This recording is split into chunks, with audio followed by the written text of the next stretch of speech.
But that one was the one, but it was for the wrong, it had the wrong result. It made him a very, very dangerous man. And, you could see how intense he was on wanting to go out there. And even when he was throwing in early in the fight, when he was throwing counter punches, I've never seen him throw with that kind of, like Mike Tyson used to say, bad intention.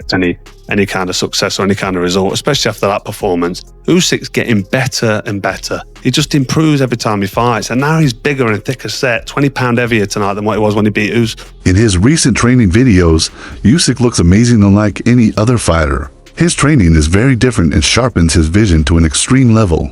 It almost seems like he can see every punch before it lands. His movements are calm, focused, and almost unreal.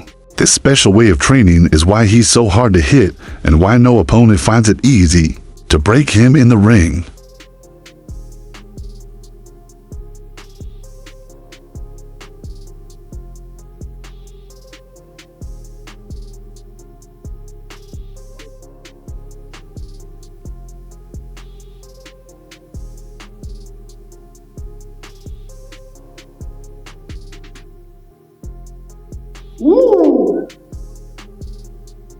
Many people doubted if Usyk could stay strong against younger and more powerful heavyweights. He faced Daniel Dubois again with a lot of pressure on him, but instead of looking nervous, Usyk gave a perfect performance that silenced the doubters. His timing, footwork, and calmness were on another level. Russ Somber said Usyk wanted to prove something and he did.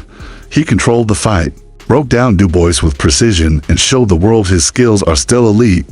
It wasn't just a win, it was proof that Usyk is still at the top of the heavyweight division. I was surprised. Yeah. I was surprised because I had never seen him so intent on wanting to knock somebody out.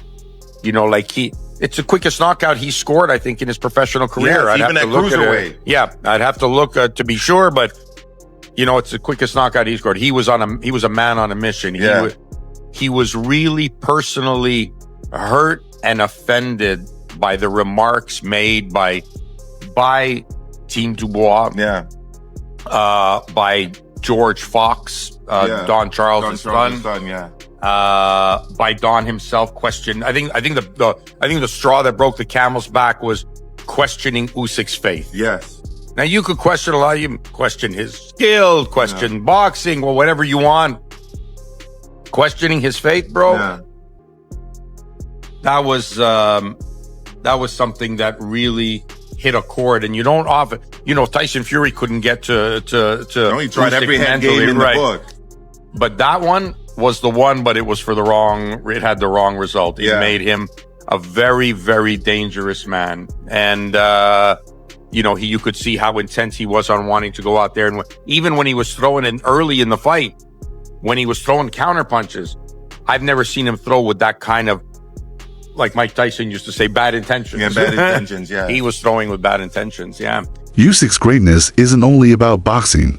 At the height of his career, when war started in Ukraine, he chose to serve his country, while others ran to safety. Usyk took on the duty to defend his homeland. This brave decision earned him huge respect in Ukraine.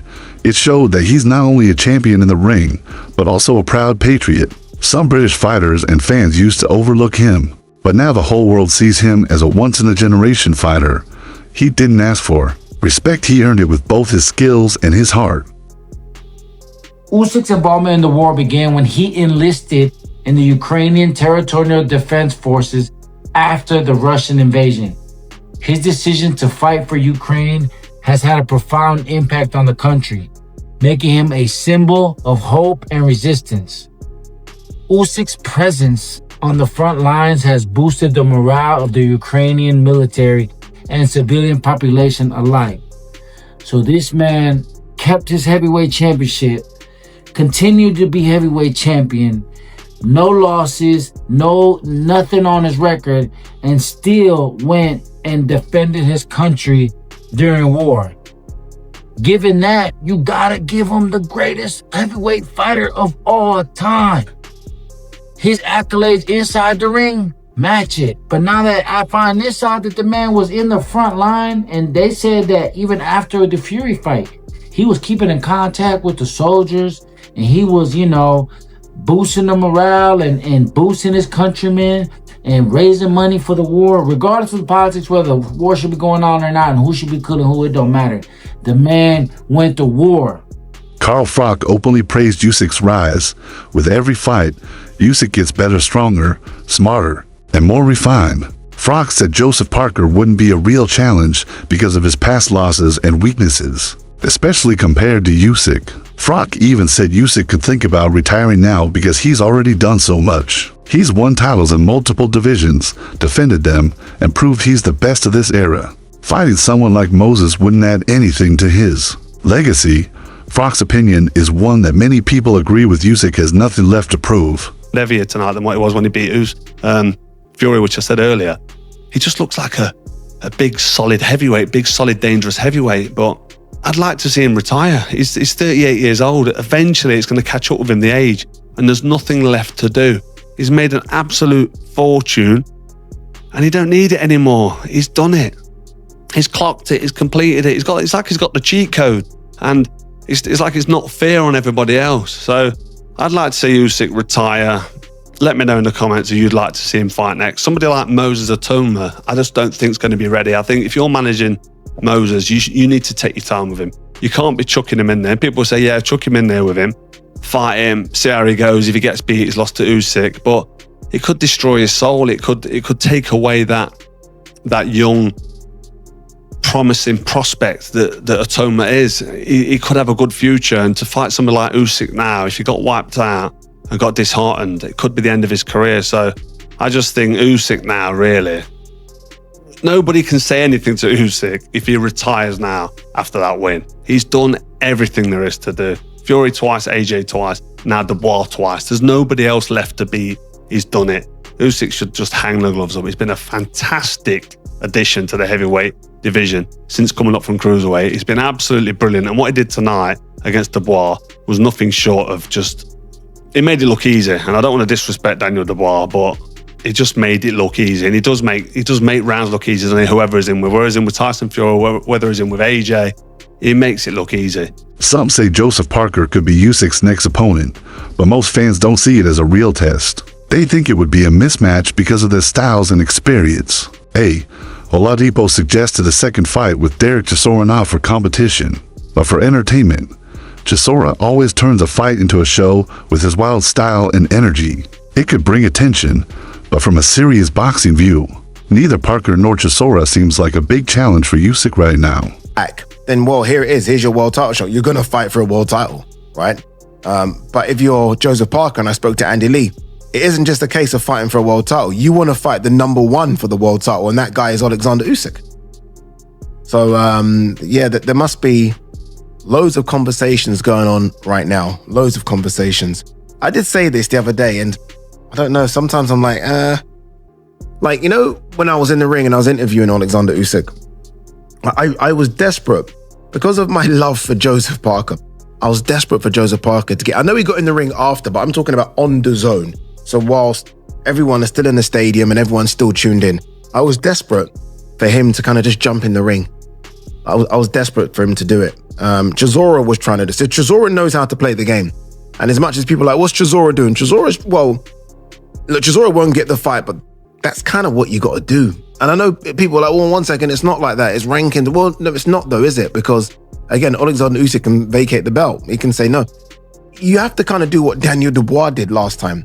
Daniel Dubois, rightly or wrongly, got in the ring, pissed Usyk off. Usyk's like, okay, we'll fight then. Fuck it. If this is what you're doing, dude, we'll fight.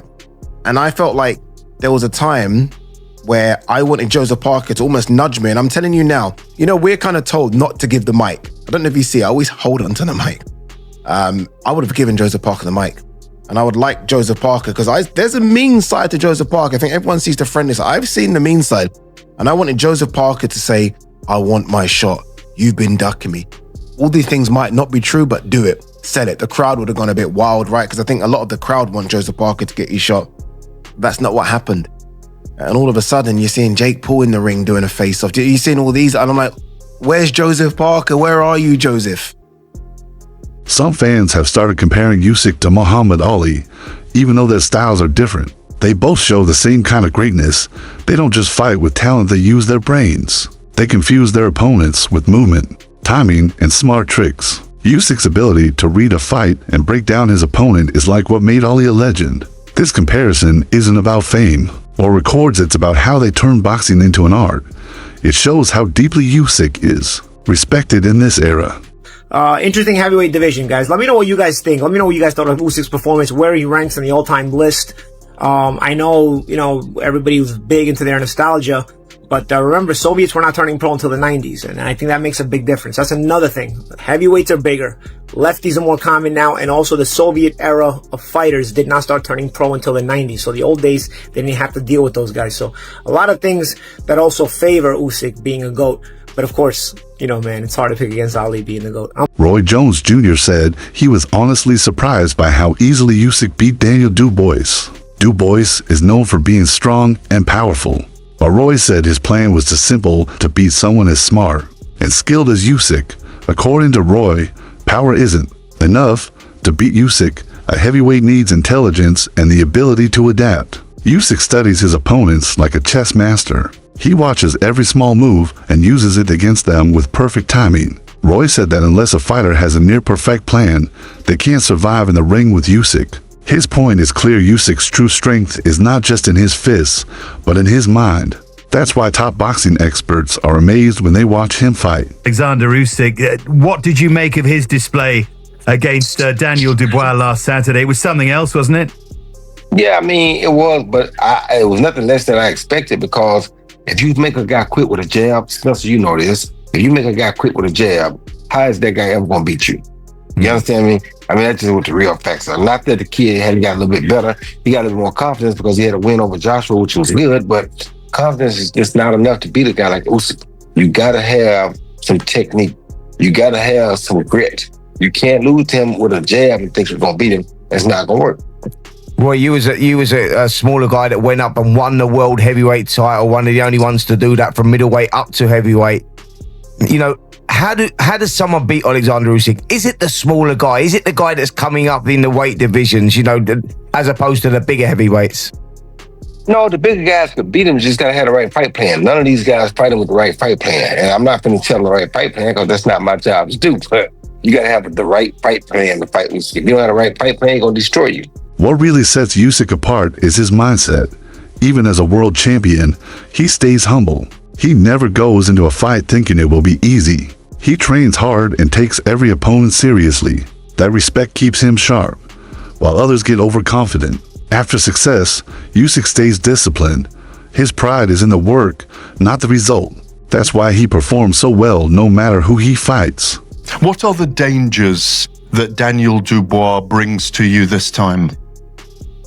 Daniel, young guy, Daniel dangerous every time because this guy have good punch and good boxing skill. But I must be careful because it's boxing. But I prepare for this fight. Will you stop him this time, do you think, or will it go 12 rounds? Listen, I prepare every time on 12th round because we with my coach, with my team, we prepare 12th round. But if I have chance, I do it. Do you believe you will stop him? Yes, of course. Usyk's journey from cruiserweight to heavyweight wasn't just about gaining weight, it was a smart and strategic change. He didn't just move up in size, he adjusted his style and still stayed himself. Beating Anthony Joshua twice proved he can outsmart even the biggest names in boxing. But what makes him even more special is who he is outside the ring. He paused his career to defend Ukraine during a war. That shows his values and character. It's rare to see someone shine in sports and also stand up for their country. But he must go away and make the adjustments, do some learning. But that can only happen if he can let go of his dad. And I mean, when it comes to the boxing, the fact of the matter is, if his dad was good enough for the job, he would already be in his corner. Oleksandr Usyk, 3-time undisputed champion of the world. There's no doubt in my mind, he takes the #1 spot for pound. And not forgetting, at 2 different weights. And it's not just that, it's the fashion in which he does it. It's clinical. He cleaned up in the amateurs, then the pros. He's just built different. He's been fighting the best, no questions asked. Going into the lion's den, time and time again. His wins are so clean, he's not in wars. He takes care of business, comes back like he's been to the shops. And amongst all of this, he's been to war. The way he carries himself is impeccable. I couldn't think of a better man, a person, to represent the sport of boxing. He's beaten the best at heavyweight, not once, but twice. AJ, Fury, and now Daniel Dubois. At this point, I just feel he should retire. He's got nothing to prove. And I felt this way after Fury 2, after beating Daniel at 38. What's left? Let me know what you think. Please let me know in the comment section. I love to read them. And don't forget to like and subscribe. Paulie Malignaggi praised Usyk for using his brain in the ring. Unlike many fighters today who depend on power or flashy moves, Usyk fights with smart timing and skill. His footwork isn't loud, but it's powerful. Every small step creates space or stops his opponent from landing clean punches. This smart movement helps him wear down his opponents without needing a knockout. He uses rhythm to confuse them and controls the ring with his positioning. Malignaggi says this is the future of boxing where smart, precise fighters will beat the strong ones, and Usyk is leading that future. Hey, Matt, stops him early. Was it 4 or 5? I don't even. I'm so caught up in the moment. I don't even know which round it was. It was 4 or 5, but man, it was in the first half of the fight. What a performance by Oleksandr Usyk. And a lot to discuss here, guys. A lot to break down here.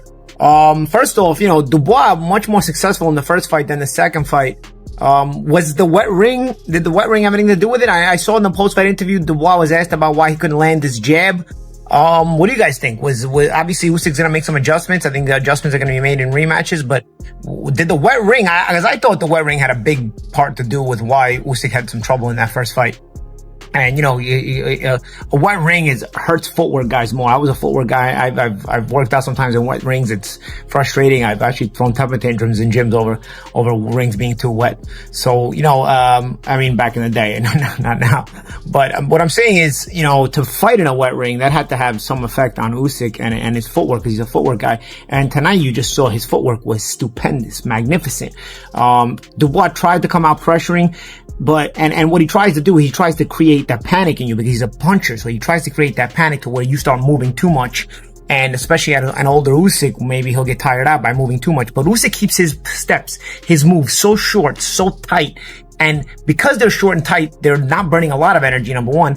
And number two, he's able to throw punches off those moves because they're in so tight that he doesn't really lose the punching distance and punching range, on top of always being well balanced when he makes that sidestep. He likes to make that sidestep a lot to the right-hander's weak side.